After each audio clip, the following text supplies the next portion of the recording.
जय श्री राम, जय गुरुदेव। आप सभी भक्तों का हमारे चैनल बाबा नीम करोड़ी महाराज पर एक बार फिर से हार्दिक स्वागत है। आज भी हम आपके लिए एक ऐसे ही अद्भुत क्रमांक को लेकर आए हैं जो आपके जीवन में महत्वपूर्ण योगदान निभाने में सक्षम है। तो आइए आपको लेकर चलते हैं आज के अद्भुत विशेषांक पर।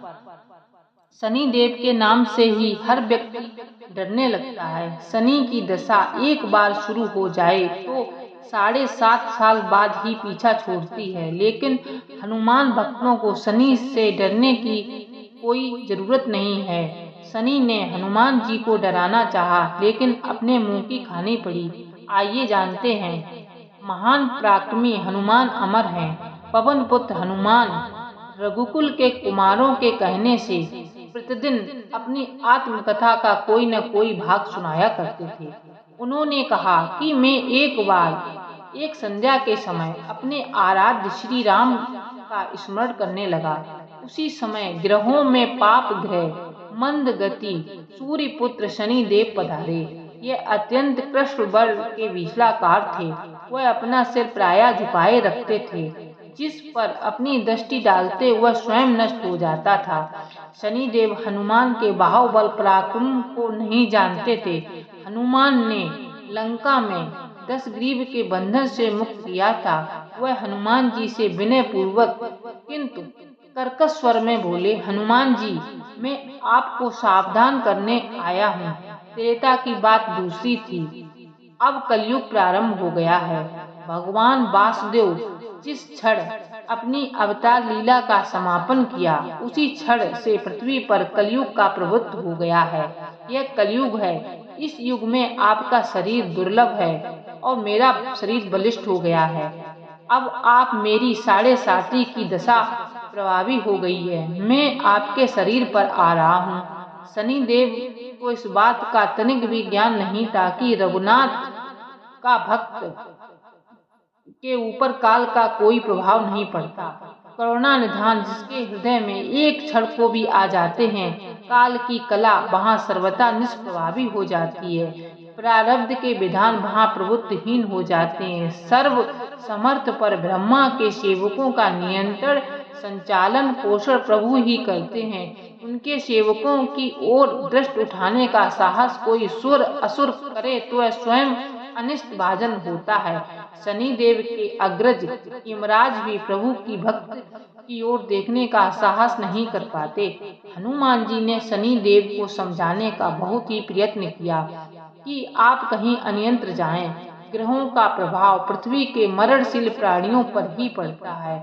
मुझे अपने आराध्य का स्मरण करने दें। मेरे शरीर में श्री रघुनाथ जी के अतिरिक्त दूसरे का कोई स्थान नहीं है। लेकिन शनिदेव को इससे संतोष नहीं मिला।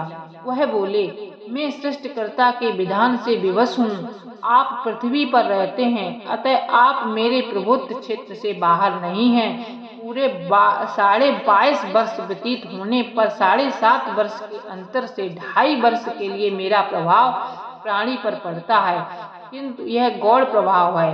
आप मेरे 7.5 आज इसी समय से प्रभावी हो रही है। मैं आपके शरीर पर आ रहा हूँ, इसे आप भी नहीं टाल सकते। फिर हनुमान जी कहते हैं, जब आपको आना ही है तो आइए। अच्छा होता कि आप मुझे वृद्ध को छोड़ देते। फिर शनिदेव कहते हैं, कलयुग में पृथ्वी पर देवता या उपदेवता किसी को नहीं रहना चाहिए। सबको अपना आवास सूक्ष्म लोकों में रखना चाहिए। जो पृथ्वी पर रहेगा वह कलयुग के प्रभाव में रहेगा। उसे मेरी पीड़ा भोगनी ही पड़ेगी और ग्रहों में मुझे अपने अग्रज यम का कार्य मिला है।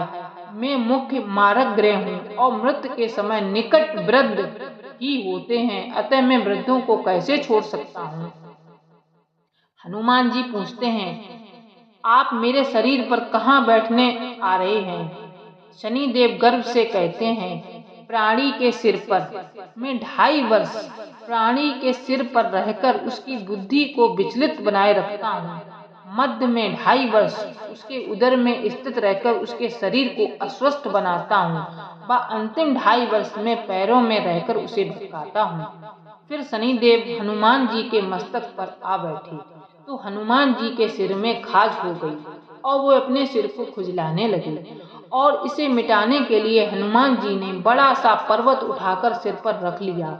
शनिदेव चिल्लाते हैं, अरे ये क्या कर रहे हैं आप? फिर हनुमान जी कहते हैं, जैसे आप सृष्टिकर्ता के विधान से विवश हैं, वैसे मैं भी अपने स्वभाव से विवश हूँ। मेरे मस्तिष्क पर खाज मिटाने का यही उपचार पद्धति है और आप अपना कार्य करें और मुझे अपना कार्य करने दें। ऐसा कहते हैं हनुमान जी ने दूसरा पर्वत उठाकर सिर पर रख लिया।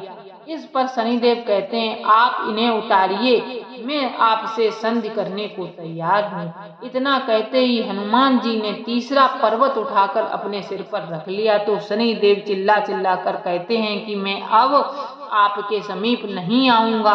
फिर भी हनुमान जी नहीं माने और चौथा पर्वत उठाकर अपने सिर पर रख लिया। शनिदेव फिर चिल्लाते हैं, हे पवन कुमार, त्राहि माम, हे रामदूत, त्राहि माम। मैं अब उसको भी पीड़ित नहीं करूंगा जो आपका स्मरण तक करेगा। मुझे उतर जाने का अवसर दें, हे प्रभु, मुझे उतर जाने का अवसर दें। हनुमान जी कहते हैं कि बहुत शीघ्रता की, अभी तो 5वां पर्वत बाकी है। और इतने में ही शनि पैरों में आकर गिर गए और कहा, मैं सदैव आपके इस दिए हुए वचनों का स्मरण करूंगा कि आपके भक्त आपका नाम लेने वाले पर भी कभी शनि की 7.5 नहीं आने दूंगा।